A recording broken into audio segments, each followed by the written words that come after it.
우리가 함께 살아가는 것에는 경제 행위를 기본으로 하고 있습니다. 본인의 의지와 상관없이 상호작용이 일어나고 있습니다. 돈을 벌고 밥을 사 먹고 주식도 하고 놀이공원도 갑니다. 엔겔지수가 높은 편이기도 합니다. 이렇게 자신이 가진 돈과 시간을 잘 활용하는 것을 경제활동이라고 합니다. 여기에 경제적인 수입과 지출 행위를 하는 가게와 기업, 정부를 경제주체라고 말합니다. 오늘은 경제주체에 빗대어서 미술시장을 살펴볼 때 미술시장의 미술주체는 무엇일까를 고민해 봅니다. 안녕하세요. 미술시장의 새로운 패러다임을 구축해 나가고 있는 미술만평 186회차 박종수입니다. 오늘도 좋아요와 구독, 알림종을 눌러주시면 더 나은 미술만평이 되도록 노력하겠습니다. 경제활동에 경제주체가 있듯이 미술시장에서 미술주체는 누구이거나 무엇일까요? 예술은 고상하다고 할 수 있을지 모르겠지만 예술작품은 거래가 일어나야만 주체 가치가 부각됩니다. 과거 우리나라에서 예술활동은 예술가와 예술작품을 동일시하면서 작품 거래를 하지 않아도 우아하고 품 있는 예술가 활동이 가능하기도 했었습니다. 판다는 것은 상업행위를 하면서 조금은 천디시했던 시절도 있습니다. 한 20년까지 가능할지 모르겠습니다만 순수미술과 상업미술을 선명하게 선긋기도 하였습니다. 오늘에 와서는 상업예술이냐 순수미술이냐라는 말을 잘 사용하지 않습니다. 모든 것들이 상업과 경제활동과 연관되어져 있기 때문입니다. 사실 알고 보면요, 팔리지 않기 때문에 안 팔아도 된다고 말하는 것 아닌지 모르겠습니다. 아니면은 경제활동에 대한 능력이 부족해서 자기 방어의 수단으로 내 그림은 안 팔아도 돼 라는 말을 한 것 아닌지 모르겠습니다. 하여튼 미술시장에서 화가와 화가의 작품은 미술시장의 가장 기초적인 단위인 것만은 분명합니다.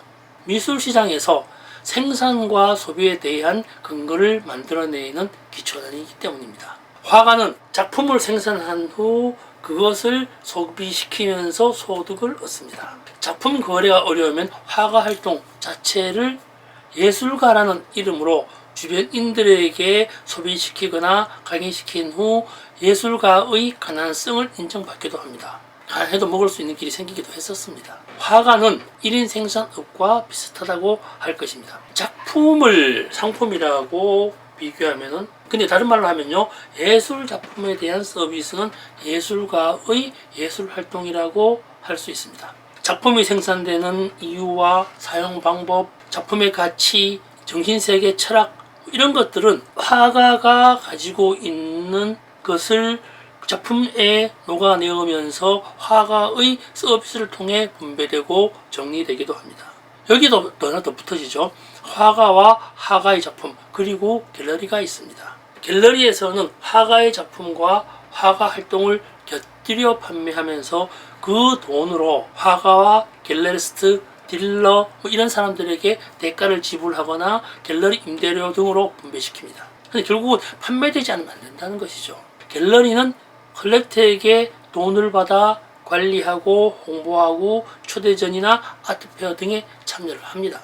모든 생산수단의 기초적인 관계가 형성되는 것이죠. 경제도 그러하듯이 미술시장도 상호 긴밀한 협조작용이 형성되고 있습니다. 여기에서는 이를 미술 주체의 상호작용이라고 말하겠습니다. 화가와 갤러리, 전시장과 작품, 딜러와 컬렉터, 그리고 평론가 등의 긴밀한 협조와 협의가 필요한 상태가 곧 미술시장이 되는 것입니다. 화가와 갤러리스트, 그리고 구매자와의 관계를 중심으로 갤러리와 아트페어, 옥션이 주요 거래 기관이 될 것입니다. 일반적 구조에서 미술시장을 살펴보면 작품을 최초로 거래한 1차 시장, 프라이머리 마켓이라고 하죠. 리세일을 주로 다룬 2차 시장, 세컨더리 마켓이 있습니다. 그런데 이러한 1차 시장, 2차 시장이 무너진 지 오래입니다. 특히나 경매 시장을 2차 시장이라고 하는데 우리나라의 경우에는 경매회사에서 화가에게 직접 전화해서 작품을 달라고 하는 경우가 허다하게 발생을 하고 있습니다. 장사하겠다는데 뭐라 할 이유도 없고 세상이 변하니 뭐 그냥 둘 수밖에 없습니다. 여기에다가 2008년경인가 데미안 허스트의 마케팅이 유명하게 알려졌으니까 뭐라 할 이유도 없는 것입니다. 이거는요, 영국의 찰스 사치가 데미안 허스트를 후원하고 지원하다가 어느 순간에 작품을 팔겠다고 공고를 합니다. 데미안 허스트 이미 상태는 유명한 상태였었죠. 그랬더니 데미안 허스트가 그 작품 전체를 자기가 매입해버립니다. 유명했기 때문에 가능한 일이죠. 데미안 입장에서는 이곳저곳 값싸게 팔리는 것보다 작품의 가치를 지키고자 한 것이 더 중요한 결정 요인이었으리라 생각됩니다. 이거는 배담입니다만 우리나라에서도 자신의 작품이 시장에 나오자 매입한 경우가 있었습니다. 거의 한 20년 전쯤 된 것 같습니다. 당시에 호당 50만원에 거래되던 분이었는데 그 분의 작품이 인사동 등지에 호당 15만원, 20만원에 리셀이 되기 시작했습니다. 조금 화가 나셨나봐요. 나오는 모든 작품들을 족족본이 다 사들였습니다. 지금은 어떻게 됐을까요? 데미안 허스트의 차이라고 한다면요, 유명해진 상태, 사회적으로 리셀이 일상화된 상태에서의 매입이냐, 아니면은 시장이 만들어지기 시작할 때 가격 보존을 위한 매입이냐에 대한 차이가 큽니다. 결국은요, 시장 논리, 리세일 관계, 시장이 형성되는 것이 우선적으로 중요하다고 한 얘기도 합니다. 형성된 이후에는 매입이 가능하지만 말입니다. 데미안 허스트로 돌아가겠습니다. 이렇게 구입한 이후에 2008년 9월 소더비 런던에서 데미안 허스트 단독 경매가 있습니다. Beautiful Inside My Head Forever라는 이름으로 56점의 작품을 경매에 붙입니다. 그리고 이튿날 그 다음 날인가 모든 작품, 이 56점 작품을 포함한 223점을 선보여서 많은 수의 작품이 거의 다 낙찰이 됩니다. 우리도 약 2,300억 원어치의 가치로 낙찰된 일이 있었습니다. 이러니까 1차 시장과 2차 시장의 구분은 이미 무의미해져 버렸습니다.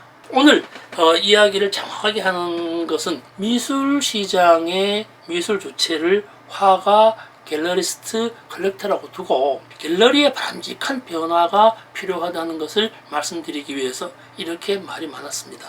갤러리는 작품 매매의 창구이면서 화가의 매니저이면서 가격을 협의하고 화가를 프로모션하는 것이 가장 중요한 일의 것이라고 말할 수 있습니다. 소위 말해서 대중 스타 매니지먼트를 하듯이 그러한 활동을 해야 한다는 것이 중요한 수단이라는 것을 말씀드리는 것입니다. 갤러리의 역할입니다. 그림을 매니지먼트하는 것이 아니라 미술 주체인 화가를 매니지먼트 해야 된다는 것을 말씀드립니다. 물론 여기 정수아트센터에서도 이런 일을 현재 진행하고 있습니다.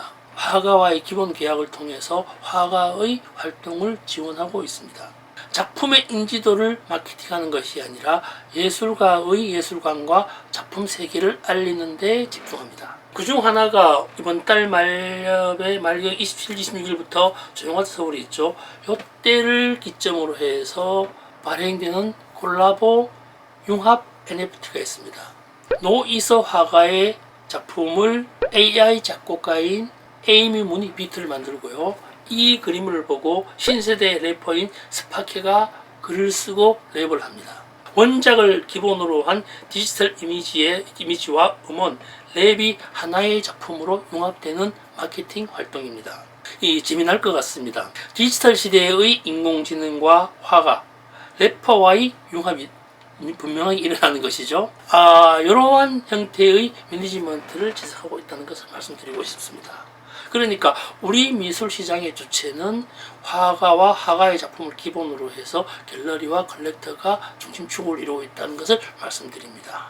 각기 다른 장르의 마케팅이 하나의 것으로 이루어질 때가 되지 않나라고 하면서 오늘 이야기를 마치겠습니다. 고맙습니다.